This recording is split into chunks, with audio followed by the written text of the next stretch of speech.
متحدہ مجلس علماء جموں کشمیر کا یہ غیر معمولی اور نمائندہ اجلاس اولیاء کرام، بزرگان دین اور اسلامیان کشمیر کی اس سرزمین پر ایک منظم منصوبے کے تحت مسلم شناخت، اس کی انفرادیت اور تشخص کو کمزور کرنے کی ریشہ دوانیوں پر سخت فکر اور تشویش کا اظہار کرتے ہوئے ان تمام غیر اسلامی حرکات، سرگرمیوں اور ہندو توا کے ایجنڈے کو آگے بڑھانے کی کوششوں کی شدید الفاظ میں مذمت کرتا ہے۔ یہ موقر اجلاس تعلیمی اداروں اور علمی مراکز میں کبھی یوگا کے نام پر، کبھی مارننگ پریئر کے موقع پر مسلم طلباء سے مختلف قسم کے بھجن پڑھانے، کبھی سوریہ نمسکار کرنے اور ایسی دوسری چیزوں کے انعقاد پر سخت برہمی کا اظہار کرتے ہوئے حکومت سے محکمہ تعلیم اور متعلقہ ایجنسیوں کو واضح کر دینا چاہتا ہے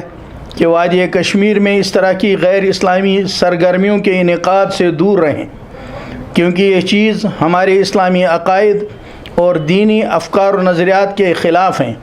اس لیے مسلمانان کشمیر کے لیے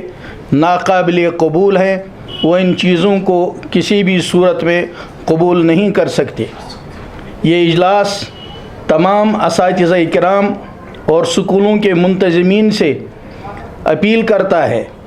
کہ ثقافتی سرگرمیوں کے نام پر کفر کرنے اور کفر کرانے میں وہ تعاون نہ کریں، بلکہ وہ ایسے ہر حکم کو جو ثقافتی یا کھیل کی سرگرمیوں کے عنوان سے ان کے پاس آئے، اجتماعی طور پر اس کو مسترد کریں، کیونکہ ایسا کرنا خلاف قانون بھی ہے اور خلاف دستور بھی ہے۔ ہندوستان کا آئین بھی اس کی اجازت نہیں دیتا۔ اگر یہ سلسلہ جاری رہے گا تو یہ فورم مجبور ہو جائے گا کہ وہ مسلمانان کشمیر کو اس بات کی ہدایت دے گا کہ وہ اپنے بچوں کے لیے مناسب متبادل سکولوں کا انتظام کریں،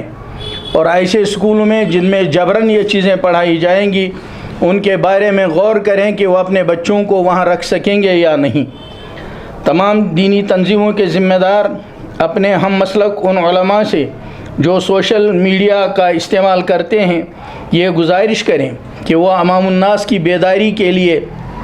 ان فرق کو واضح کریں کہ کون سی چیزیں اسلامی شعائر سے دور کرنے والی ہیں یا اسلام سے خارج کرنے والی ہیں، تاکہ لوگ ان سے احتیاط کر سکیں۔ امیر وائز کشمیر ڈاکٹر محمد عمر فاروق صاحب پر عائد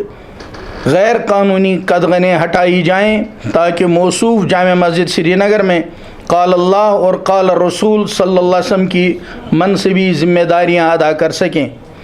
یہ اجلاس جموں کشمیر میں